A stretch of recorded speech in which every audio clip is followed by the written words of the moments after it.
Hello everyone, welcome to Shiva IAS. आज हम देखने वाले हैं दिसंबर 2020 के करंट अफेयर्स उसका part 2। So let's start. Government of India has launched a mission to eradicate TB in India. Bharat सरकार के मिशन के तहत भारत को कब तक टीबी मुक्त करने का लक्ष्य रखा है? 2025, 2026, 2027 या 2030? तो इसका सही उत्तर है 2025। और जो इसका वैश्विक टारगेट है या ग्लोबल टारगेट है यह है 2030 का। तो भारत सरकार ने 5 वर्ष पूर्व ही इस टारगेट को पूरा करने की नींव रखी है। तो नेक्स्ट क्वेश्चन की तरफ चलते हैं। What is the name of joint naval exercise between India and Bangladesh? Bharat और बांग्लादेश के बीच नौसैनिक अभ्यास का क्या नाम है? तो इसका सही आंसर होगा बोंगो सागर। ठीक है, इसको बंगाल की खाड़ी में किया जाता है। और इंदिरा नेवी जो है इंडिया और रशिया के बीच की नौसैनिक अभ्यास है। स्लीनेक्स जो है वो इंडिया और श्रीलंका के बीच का नौसैनिक अभ्यास है। और जिमेक्स जो है वो इंडिया और जापान के बीच का नौसैनिक अभ्यास है। तो ये सारी बातें ध्यान में रखेंगे। तो चलिए अगले क्वेश्चन की तरफ चलते हैं। ISRO NASA satellite Nisar will be launch by. ISRO और नासा के उपग्रह निसार का प्रक्षेपण कब किया जाएगा? तो इसका सही उत्तर होगा 2022। थोड़ा सा निसार के बारे में देखेंगे। निसार का फुल फॉर्म है NASA ISRO synthetic aperture radar, और यह एक अर्थ ऑब्जर्वेशन सैटेलाइट है, मतलब कि एक भू अवलोकन वाली उपग्रह है। It will be the first radar imaging satellite to use dual frequency. यह ऐसा पहला रडार इमेजिंग उपग्रह होगा जो दोहरी फ्रीक्वेंसी पे काम करेगा या फिर दोहरी आवर्ती पर काम करेगा। इसको ध्यान में रखेंगे। तो चलिए नेक्स्ट क्वेश्चन की तरफ चलते हैं। India USA 2+2 ministerial dialogue involves which of the following ministries? Bharat America 2+2 वार्ता में कौन से मंत्रालय सम्मिलित हैं? तो इसका सही उत्तर होगा एक्सटर्नल अफेयर्स और डिफेंस। तो ये जो 2+2 मिनिस्टीरियल डायलॉग है यह विदेश और रक्षा मंत्रालयों के बीच में होता है, इंडिया और यूएसए के सापेक्ष में। Next question, what is the name of international agreement of vaccine by whom? World health organisation. WHO के अंतर्राष्ट्रीय वैक्सीन पहल का क्या नाम है? तो इसका सही आंसर होगा COVAX. Next question, headquarters of organisation of economic cooperation and development OECD is located in. आर्थिक सहयोग और विकास संगठन ओईसीडी का मुख्यालय कहाँ स्थित है? तो इसका सही आंसर होगा Paris, France. So next question, which country is ranked most impacted by terrorism according to global terrorism index 2020? Global terrorism index 2020 के अनुसार कौन सा देश आतंकवाद से सर्वाधिक प्रभावित पहले स्थान पर है? तो इसका सही उत्तर होगा Afghanistan. The global terrorism index 2020 ranks India is as 8th in the world list of countries most affected by terrorism. तो इस लिस्ट में भारत का कौन सा स्थान है? 8वां स्थान है, ध्यान रखेंगे। Further the report marks South Asia as the region worst affected by tourism for the second year in a row. तो जो साउथ एशिया का हमारा जो रीजन है वो लगातार दूसरी बार सबसे ज़्यादा टेररिज्म से अफेक्टेड रीजन है, इसको भी ध्यान रखेंगे। Next question, MDH owner Mahashay Dharampal Gulati passed away recently. He was awarded with Padma Bhushan, third highest civilian award in the country. MDH के मालिक महाशय धर्म गुलाटी का हाल ही में निधन हो गया। इन्हें किस वर्ष तीसरा सबसे बड़े नागरिक पुरस्कार पद्म भूषण से सम्मानित किया गया था? तो इसका सही आंसर होगा 2019। इसको ध्यान में रखेंगे क्योंकि ये बहुत ज़्यादा फेमस ब्रांड है और हाल ही में ये चर्चा में था, तो इसलिए एग्जाम की पॉइंट से बहुत इंपॉर्टेंट रखता है। तो नेक्स्ट क्वेश्चन की तरफ चलते हैं। The new Majerhat bridge which has been named as Jai Hind bridge to mark Netaji 125th birth anniversary is in which state? Netaji की 125वीं जयंती को चिन्हित करने के लिए नवीन मजेरहट पुल, जिसे जय हिंद पुल का नाम दिया गया है, यो किस राज्य में स्थित है? तो इसका सही उत्तर होगा वेस्ट बंगाल, कलकत्ता। ठीक है, नेक्स्ट क्वेश्चन थोड़ा सा देख लेते हैं। बंगाल के चीफ मिनिस्टर ममता बनर्जी जी ने इस मजेरहत ब्रिज का नाम जय हिंद ब्रिज के नाम पे रखा है। किसको चिन्हित करने के लिए? सुभाष चंद्र बोस की 125वीं वर्षगांठ को चिन्हित करने के लिए। ठीक है, यह एक 650 मीटर लंबा ब्रिज है जो कनेक्ट करता है सेंट्रल पार्ट ऑफ कोलकाता या कोलकाता के सेंट्रल पार्ट को south western suburbs of Behala and. Next question, who is the author of the book 40 Years with Abdul Kalam the untold stories release by president M Venkaiah Naidu? उपराष्ट्रपति M Venkaiah Naidu द्वारा जारी पुस्तक 40 Years with Abdul Kalam untold stories के लेखक कौन है? तो इसका सही उत्तर होगा A Sivathanu Pillai. Next question, which state CM has recently inaugurated Suryadhar lake? हाल ही में किस राज्य के मुख्यमंत्री ने सूर्यधर झील का उद्घाटन किया है? तो इसका सही उत्तर होगा उत्तराखंड। थोड़ा सा सूर्यधर झील के बारे में देखेंगे। उत्तराखंड के ex chief minister Trivendra Singh Rawat ने सूर्यधर लेक का इनॉग्रेशन डोईवाला में किया, जो कि देहरादून जिले में स्थित है। यह लेक 550 मीटर लंबी, 28 मीटर चौड़ी और 10 मीटर गहरी लेक है और इसकी कैपेसिटी जो है वो 77,000 क्यूबिक मीटर है। इससे 1820 गांवों को पीने का पानी और सिंचाई का पानी जो है वो प्रदान कराया जाएगा। अब देखते हैं उत्तराखंड की कुछ इंपॉर्टेंट लेक्स। स्केलेटन लेक, जिसे रूपकुंड लेक भी कहते हैं या फिर इसे मिस्ट्री लेक भी कहते हैं, तो ये कहाँ स्थित है? ये चमोली में स्थित है। भीमताल लेक, ये नैनीताल जिले में स्थित है। दोडी ताल, ये उत्तरकाशी जिले में स्थित है। नैनीताल लेक, नकुचिया ताल और सात ताल, और ये तीनों लेक्स भी नैनीताल में स्थित हैं। Question, who is the father of fibre optics who recently passed away, हाल ही में जिनका निधन हो गया। फाइबर ऑप्टिक्स के जनक कौन है जिनका हाल ही में निधन हो गया है? तो इसका सही उत्तर है नरेंद्र सिंह कपानी। थोड़ा सा देखेंगे इनके बारे में। Narendra Singh Kapany, also known as father of fibre optics, passed away. यह भारत में पैदा हुए अमेरिकन फिजिसिस्ट थे और ये वो पहले व्यक्ति थे जिन्होंने 1954 में फाइबर ऑप्टिक के जरिए इमेजेस भेजने का काम किया था या फिर फोटो भेजने का काम किया था, और यहीं से led the foundation of for high speed internet technology, और यहीं से जो हमारा बहुत तेज गति से चलने वाली इंटरनेट प्रौद्योगिकी है उसकी नींव भी यहीं से रखी गई थी। सो next question, what was the rank of India in the latest global climate change performance index CCPI release by new climate institute German watch and climate action network. New climate change institute German watch और CAN climate action network द्वारा जारी की गई नवीनतम वैश्विक जलवायु परिवर्तक प्रदर्शन सूचकांक या CCPI में भारत का स्थान क्या है? तो इसका सही उत्तर होगा D, यानी कि 10वां स्थान था इसमें भारत का। नेक्स्ट क्वेश्चन देखते हैं, which of the following mountain peak has been declared 86 centimeter taller by Nepal and China. निम्नलिखित में से किस चोटी को नेपाल और चीन द्वारा 86 सेंटीमीटर लंबा घोषित किया गया है? तो इसका सही उत्तर होगा माउंट एवरेस्ट। थोड़ा सा देखेंगे इसके बारे में।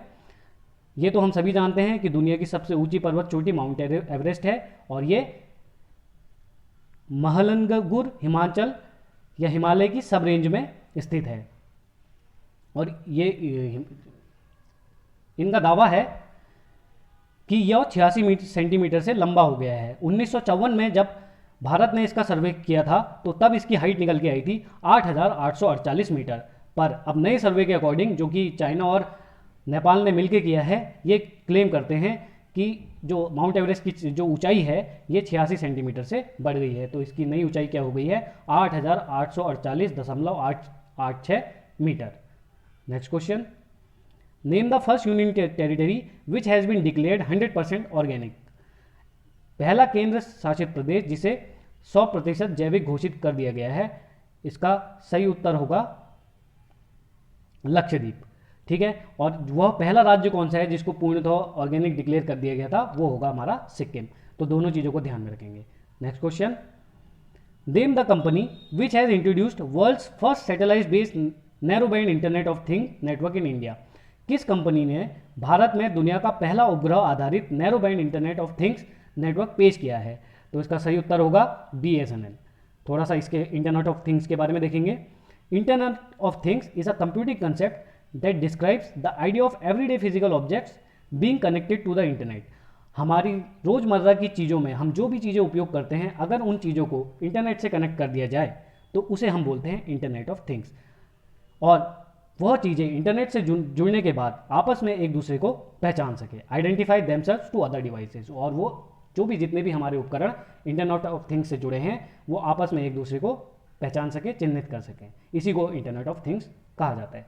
तो नेक्स्ट क्वेश्चन देखेंगे, name the first homemade mRNA कोविड-19 vaccine which has got the permission to start human trials. ऐसी कौन सी पहली वैक्सीन है जिसे mRNA मानव परीक्षण शुरू करने की अनुमति मिली है? तो इसका आंसर होगा HGC-CO19।